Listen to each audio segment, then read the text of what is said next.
Hello साथियों, मैं सचिन मिश्रा फिर से स्वागत करता हूं आपका अपने यूट्यूब चैनल एसएसबी सॉल्व में। दोस्तों, अभी तक हम लोगों ने 1857 की क्रांति में पढ़ा कि क्या कारण थे और किन लोगों ने कहां-कहां पर इस क्रांति का नेतृत्व किया। अब हम लोग इसके परिणाम के बारे में जानेंगे। इस क्रांति के परिणाम क्या हुए। तो परिणाम की बात करें तो ये क्रांति सफल नहीं हुई, मतलब असफल हो गई। और क्रांति की असफलता के कारण क्या क्या थे, इस पर चर्चा करते हैं।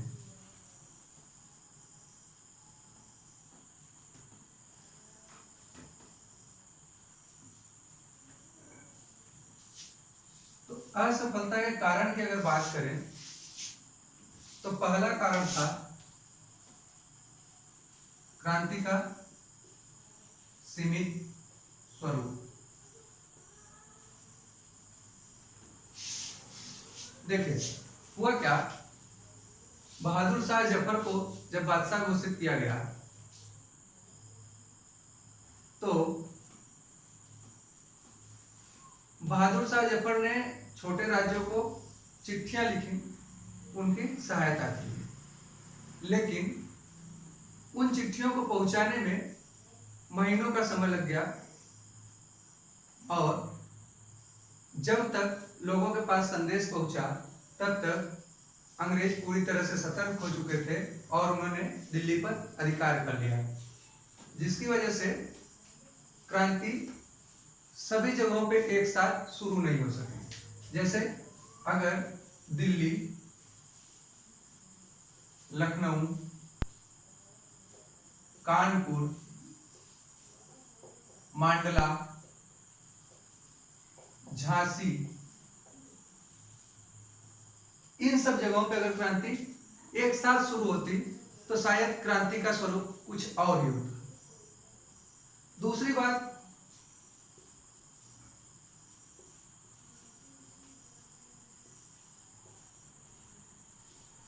देसी नरेशों व सरदारों की गद्दारी।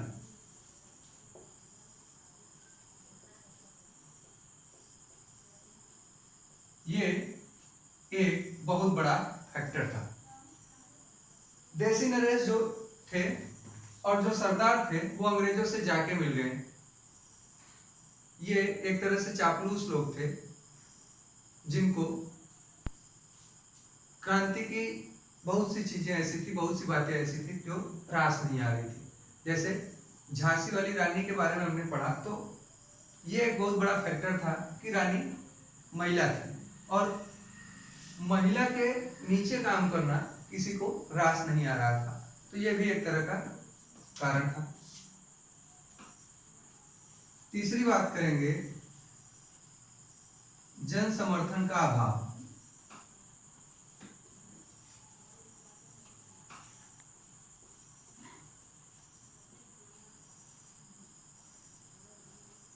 देखिए, जन समर्थन के अभाव के बारे में बात करें तो बहुत सी जगहें ऐसी थी जहां पर क्रांति शुरू ही नहीं हो सकी।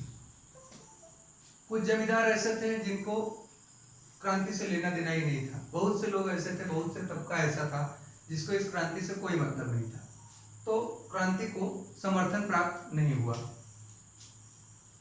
चौथी बात करें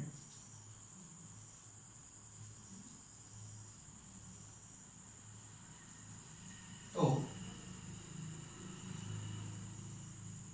कुशल नेतृत्व का अभाव।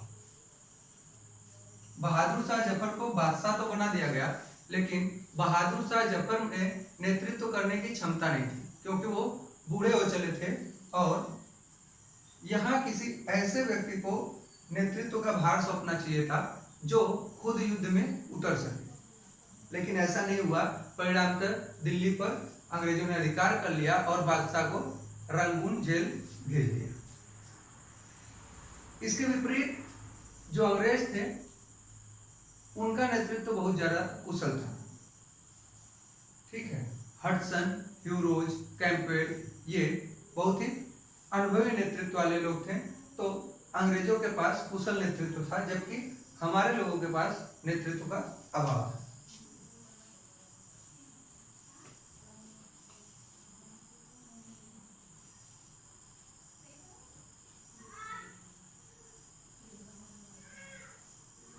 पांचवी बात करें तो सीमित साधन आता है, मतलब उचित साधनों का अभाव था हमारे यहाँ। जैसे हमारे यहाँ लोगों के पास केवल तलवार, भाला, धनुष बाण यही सब चीजें थी, जबकि अंग्रेजों के पास तोप, बारूद, बंदूक ये सब चीजें थी जिससे वे लड़ाई कर रहे थे। तो तलवार और भाले से कितनी देर तक ये क्रांति टिक सकती थी, तो ये भी एक बहुत बड़ा फैक्टर बना 1857 की क्रांति के असफल होने का। अब देखिए हम लोग कुछ विचारों के बारे में पढ़ेंगे कि 1857 की क्रांति को लेकर इतिहासकारों के मन में कैसे कैसे विचार हैं। इतिहासकारों ने 1857 की क्रांति के बारे में क्या क्या कहा।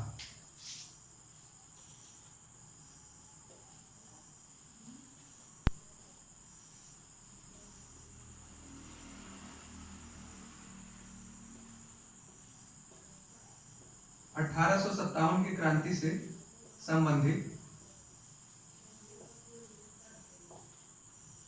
विचार, थॉट्स रिलेटेड टू 1857 रिवॉल्यूशन। ठीक है, पहला लॉरेंस और सीले नाम के इतिहासकार। कौन? लॉरेंस और सीले। इन्होंने क्रांति के बारे में कहा कि यह एक सैनिक विद्रोह था। क्या था? सैनिक विद्रोह। चूंकि ये बैरकपुर छावनी से शुरू हुआ था। क्यों? न्यू इनफील्ड राइफल्स में जो कारतूस लगती थी उसमें गाय और सुअर की चर्बी का यूज किया गया था।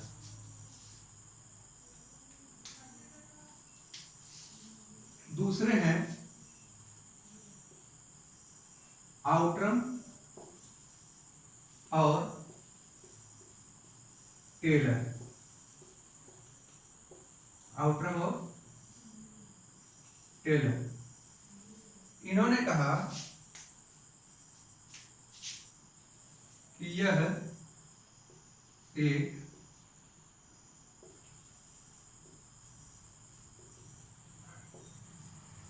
मुस्लिम षड्यंत्र था। क्या था? मुस्लिम षड्यंत्र। उसके बाद हमारे यहाँ के इतिहासकार आते हैं जो स्वतंत्रता संग्राम सेनानी भी थे, बीडी सावरकर और अशोक मेहता। अशोक मेहता, इन्होंने कहा कि यह विद्रोह जो था ये भारत की स्वतंत्रता के लिए लड़ा गया पहला स्वतंत्रता संग्राम था।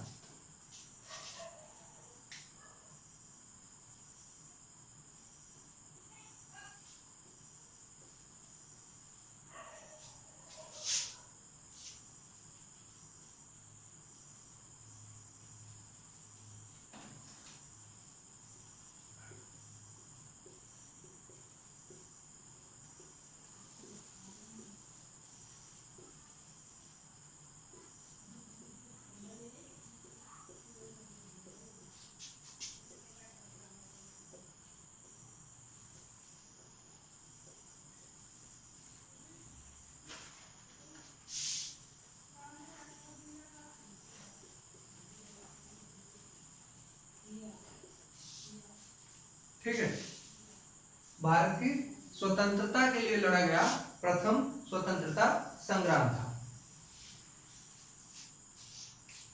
बाद में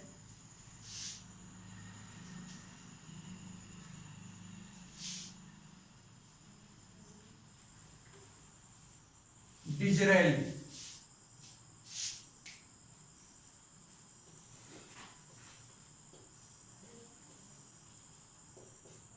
डिजरेली ने कहा कि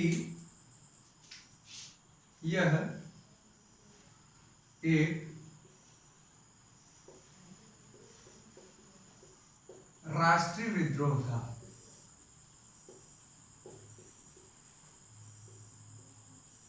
राष्ट्रीय विद्रोह था। और एक बहुत ही इंपॉर्टेंट पर्सन जिसका नाम है लॉर्ड कैनिंग, जो उस समय अंग्रेजों के काल में गवर्नर भी रह चुका था। इसने कहा यदि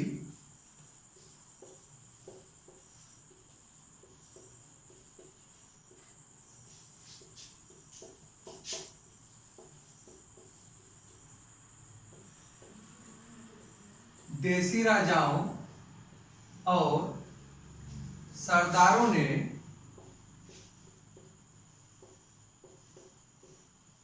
तरंग रोध का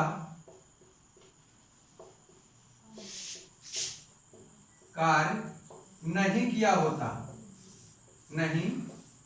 होता तो हम सब इस तूफान में उड़ ही जाते हैं।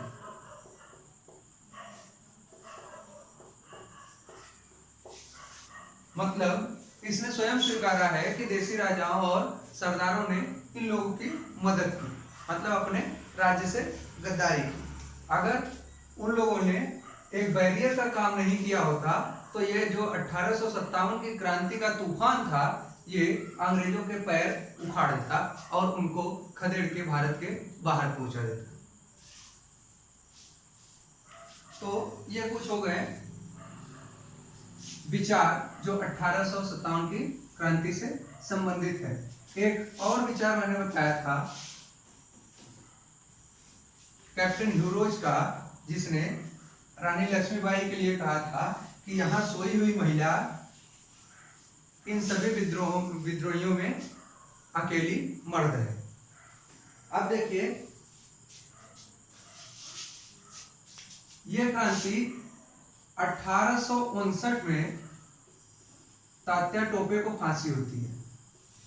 तात्या टोपे को फांसी, और यह फांसी इस विद्रोह की अंतिम घटना थी। मतलब इस फांसी के साथ ही इस विद्रोह को पूरी तरह से कुचल दिया गया। अब 1857 के बाद के वर्षों में क्या होता है, ध्यान से देखिएगा। 1857 की क्रांति के बाद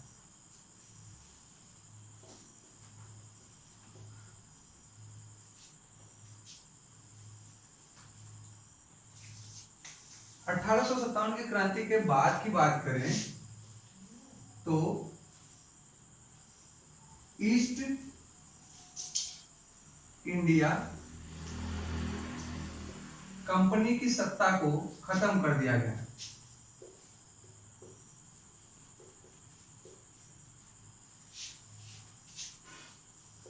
खत्म करके 1858 में क्राउन मतलब जो ब्रिटेन की महारानी थी उनको सीधे सत्ता सौंप दी गई।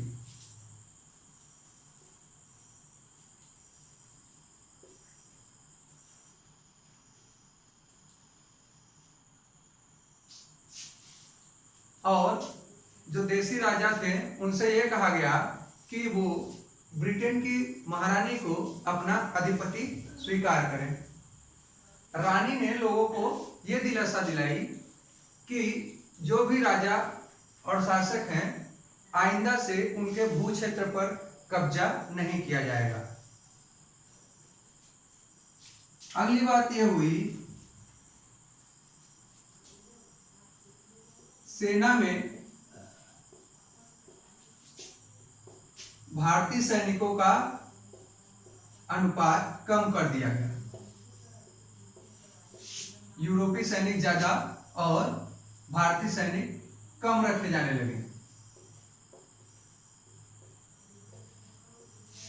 और तो और अवध, बिहार, मध्य प्रांत और जो दक्षिण भारत के सैनिक थे उनको न भर्ती करके गोरखा, सिख व पठानों की भर्ती की जाने लगी।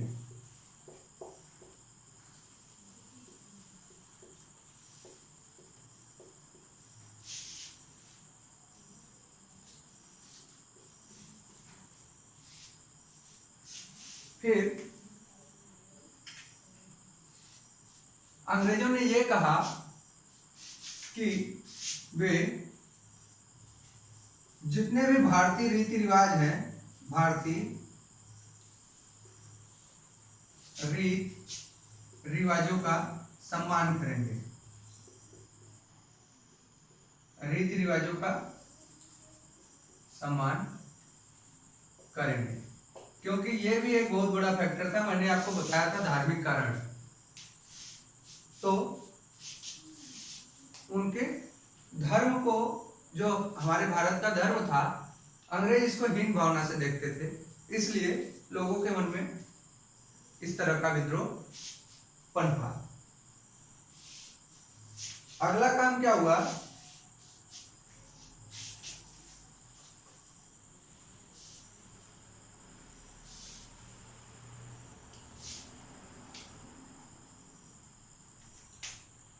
अगला काम यह हुआ कि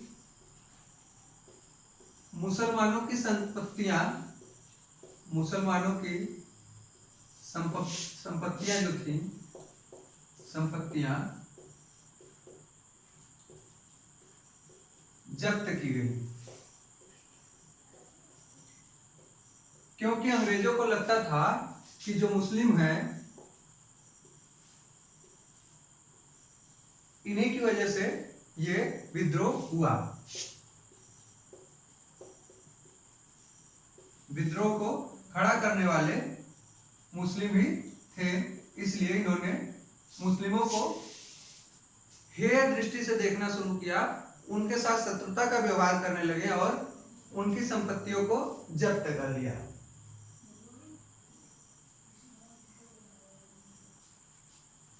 तो 1857 के बाद इस तरह से ईस्ट इंडिया कंपनी की सत्ता खत्म हो गई। एक चार्टर एक्ट आया 1858 का। चार्टर का मतलब होता है अधिकार पत्र। तो उसमें रानी को संपूर्ण भारत का प्रतिनिधि स्वीकार किया गया। देशी राजाओं से कहा गया कि वो रानी को अपना अधिपति माने और रानी के हाथ में सत्ता स्थानांतरित कर दी गई, यानी क्राउन जो है वो पूरे भारत पर एक छत्र राज करने लगा। तो इसी के साथ आज 1857 की क्रांति पूरी तरह से खत्म हो गई। कुछ क्वेश्चंस हैं जो हमारे टेलीग्राम चैनल पे आपको मिल जाएंगे, और आप लोग हमारे चैनल को जिन लोगों ने सब्सक्राइब नहीं किया है सब्सक्राइब कर देंगे, लाइक और शेयर करेंगे, साथ ही साथ कमेंट के माध्यम से हमें बताएंगे कि आपको ये वीडियो कैसा लगा, आपके लिए ये जानकारी किस तरह से महत्वपूर्ण रही, अभी हमको किस इम्प्रूवमेंट की जरूरत है। ये सब सुझाव आप हमें कमेंट के माध्यम से देते रहेंगे। और डिस्क्रिप्शन में टेलीग्राम चैनल का लिंक है, उसको जरूर ज्वाइन कर लेंगे। आज के लिए इतना ही रखते हैं, मिलेंगे आपसे नेक्स्ट लेक्चर में। धन्यवाद।